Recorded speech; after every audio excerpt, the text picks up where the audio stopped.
Hello students, कैसे हैं आप लोग? उम्मीद करता हूँ बढ़िया होंगे। और आज इस वीडियो में हम बात करने वाले हैं वन रक्षक परीक्षा, जिसका कॉल लेटर आ चुका है। पर्टिकुलर कॉल लेटर जो आया है उसके बारे में हम डिटेल के साथ में आज बात करेंगे। कॉल लेटर का मतलब क्या है? जब मैं कह रहा हूँ कॉल लेटर आया है तो उसका मतलब क्या है? कॉल लेटर आया है फिजिकल के लिए। तो कॉल लेटर जो फिजिकल के लिए आया है उसके लिए हम बात करेंगे कि क्या क्या होता है इस लेटर में, साथ ही साथ कब से शुरू होने वाले हैं फिजिकल, क्योंकि वन रक्षक और जेल प्रहरी का फिजिकल का डेट भी आ चुका है। तो एमपी कांस्टेबल के लिए जो फिजिकल की तैयारी कर रहे हैं उनके लिए भी एक बहुत बढ़िया खुशखबरी है। जल्दी से जल्दी जो है, लगभग एक्सपेक्टेड टाइम आप मान के चलिए कि 22 या 24 तारीख तक करीब करीब ये संभावना है कि आपके लिए भी फिजिकल की डेट आ जाएगी। तो हम पहले बात कर लेते हैं कि इस प्रकार के फिजिकल में, यानी कि वन रक्षक के फिजिकल में क्या क्या बेसिक डिटेल आती है वो हम चेक कर लेते हैं।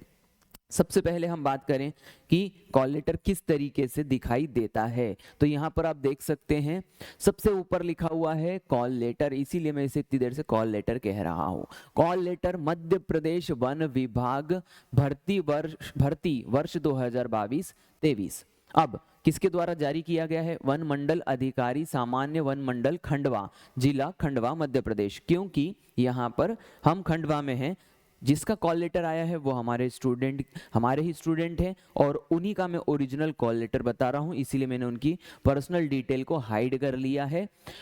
जब भी वो सिलेक्ट हो जाएंगे ऑब्वियसली मैं आपके सामने उनको लेकर के आऊंगा। अब यहाँ पर हम बात कर लेते हैं कि क्या क्या यहाँ पर बोला जाता है। तो विषय है वन रक्षक भर्ती 2022-23 के लिए अभिलेख परीक्षण यानी कि डॉक्यूमेंट वेरिफिकेशन, शारीरिक माप यानी कि जो फिजिकल चेक करना होता है, और पैदल चाल, क्योंकि यहाँ पर रनिंग नहीं होती है, पैदल चाल होती है।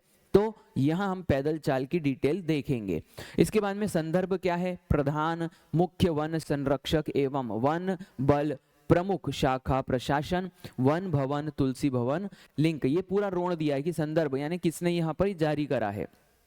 अब इसके बाद में ये कहा जाता है कि वन रक्षक की भर्ती हेतु चयन परीक्षा जो 22-23 में हुई थी, लिखित परीक्षा में चयन हुए, है ना। वन रक्षक की भर्ती प्रक्रिया के दूसरे चरण में अभिलेख परीक्षण, शारीरिक माप, पैदल चाल हेतु कृपया निम्नलिखित तिथियों व दर्शाए स्थल पर उपस्थित होना चाहिए। ध्यान दीजिए कि क्या यहाँ पर दिया गया है। अभिलेख परीक्षण एवं शारीरिक माप, ये दिनांक 24/5/2024 को हो रही है। तो कुछ स्टूडेंट्स की डेट आगे या पीछे हो सकती है। जिन स्टूडेंट के बारे में हम यहाँ पर देख रहे हैं उन्हें ये अभिलेख के लिए 24 तारीख का समय दिया है, यानी कि डॉक्यूमेंट वेरिफिकेशन और फिजिकल मेजरमेंट के लिए समय दिया है 24 तारीख का सुबह 9 बजे से। तो ये कॉल लेटर बट रहे हैं, यानी कि पोस्ट के माध्यम से पहुंच रहे हैं 9 तारीख से। किसी को यदि अभी नहीं मिला हो तो वो घबराइएगा मत, पोस्ट ऑफिस में जाकर के पता करिएगा। कभी कभी डिले हो जाता है 1 या 2 दिन का। ठीक है, आगे बढ़ते हैं। पैदल चाल जो है यहाँ पर 25/5/2024 को सुबह 6 बजे से 10 बजे तक। ऑब्वियसली यदि आप सोच रहे होंगे या फिर कोई भी व्यक्ति सोच रहा होगा जो एमपी कांस्टेबल की भी तैयारी कर रहा है कि सर ये लोग हमारे लिए ध्यान रखेंगे कि नहीं, इतनी भर धूप है, धूप में ही तो नहीं दौड़ा देंगे। तो बिल्कुल इस बात का ध्यान रखिए। देखिए समय कितना बढ़िया लिया है, 6 बजे से सुबह 6 बजे से लेकर के 10 बजे तक 4 घंटे में ये फिजिकल यानी जो पैदल चाल है वो कंप्लीट करवा देंगे। यानी आपका ख्याल रख के ही काम कर रहे हैं, ऐसी बात नहीं है कि कभी भी दौड़ा देंगे। ये पता दिया हुआ है, पता अपने अपने स्थान के हिसाब से रहेगा जहां पर भी आपकी जगह है। इसके बाद में यदि हम बात करें तो यहाँ पर है ना, जो विशेष टिप है वो क्या बोली गई है वो देख लेते हैं। यहाँ पर हमें कुछ अभिलेख यानी कि कुछ डॉक्यूमेंट जो है वो लेकर के आना पड़ेगा, इसका आप ध्यान रखिएगा। ठीक है, यहाँ पर पहले मैं इसे थोड़ा सा इरेज कर देता हूँ तो हमको अच्छे से समझ में आ जाएगा। यहाँ पर हमें कुछ डॉक्यूमेंट्स लेकर के जाना है।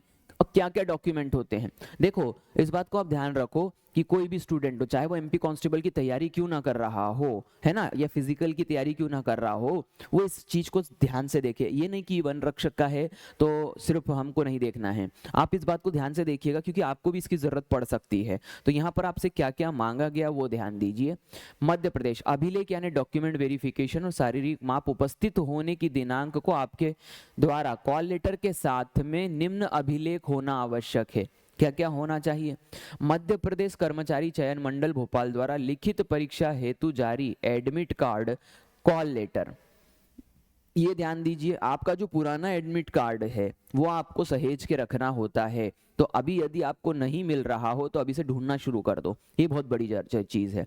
यदि क्षेत्र रक्षक में चयन हुआ है तो वन विकास निगम द्वारा जारी कॉल लेटर के साथ लाना आवश्यक है।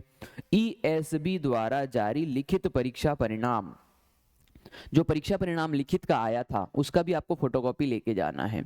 न्यूनतम कक्षा 10वीं की अंक सूची, देखो 12वीं की अंक सूची कहीं पर भी नहीं मांगी जाएगी क्योंकि जो आपका नाम होता है वो नाम आपका 10th की मार्कशीट से ही चेक किया जाता है, तो ये भी याद रखना है।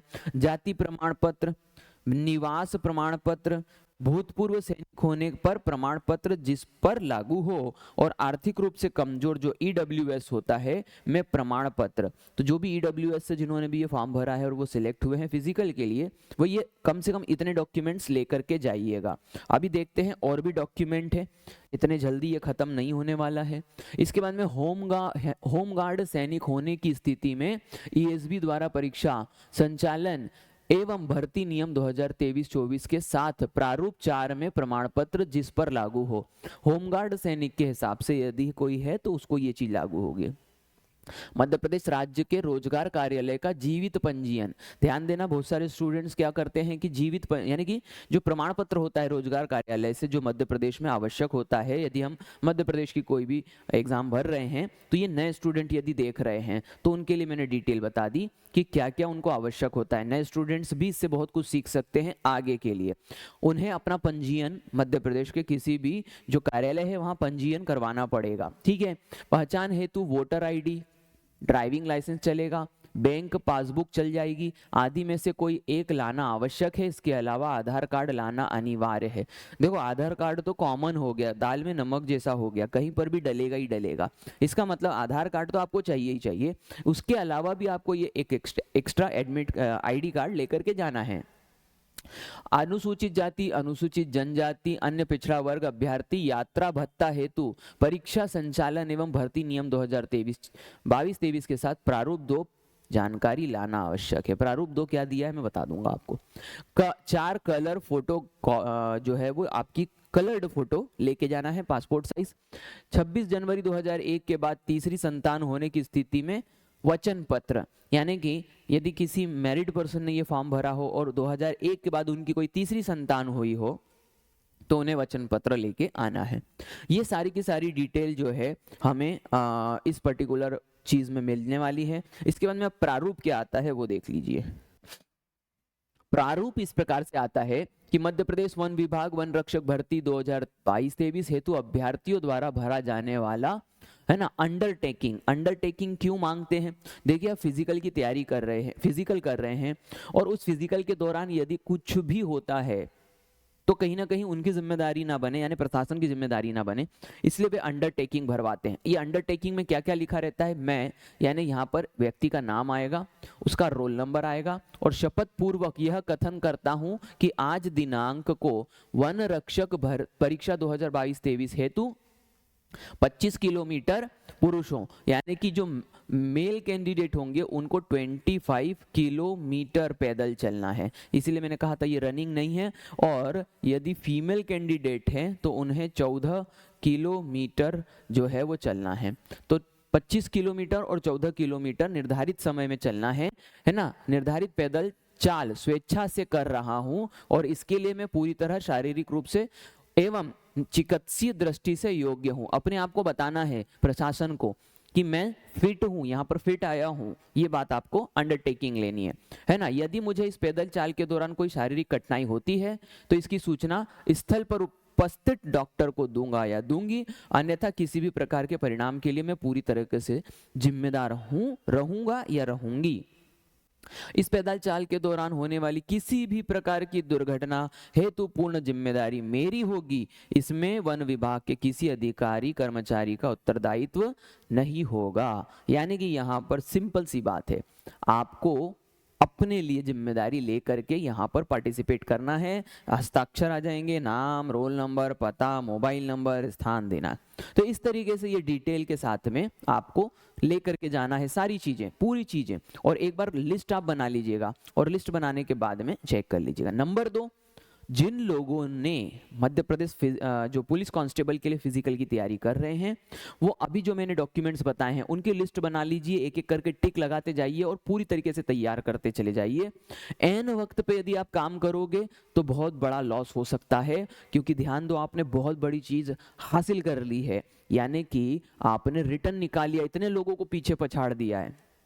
अब छोटी सी यदि गलती हुई डॉक्यूमेंट्स में तो भाई बहुत पछताना होगा। इसीलिए एक बार काउंटर चेक कर लीजिए, लिस्ट बना लीजिए, और वो स्टूडेंट जिन्होंने अभी तक कोई भी परीक्षा नहीं निकाली है वो भी इन डॉक्यूमेंट्स को जो है वो लेकर के चलो, क्योंकि कहीं ना कहीं ऐसा होगा आगे आप परीक्षा दोगे, आगे जब परीक्षा दोगे तो आपका दिमाग सिर्फ अपने आप पर होना चाहिए। नहीं तो मैंने देखा है एन वक्त पर बच्चे फिर जो है भाग रहे हैं, दौड़ रहे हैं, मेंटल स्टेट नहीं रहता और उसकी वजह से उनको बहुत सारा लॉस होता है। तो मैं उम्मीद करता हूं कि आपको चीज़ें समझ में आ गई होगी, और इस वीडियो को अब हम जो है यहीं ख़त्म करते हैं। इसी प्रकार के वीडियो देखने के लिए चैनल को आप सब्सक्राइब कर दीजिए। Thank you very much.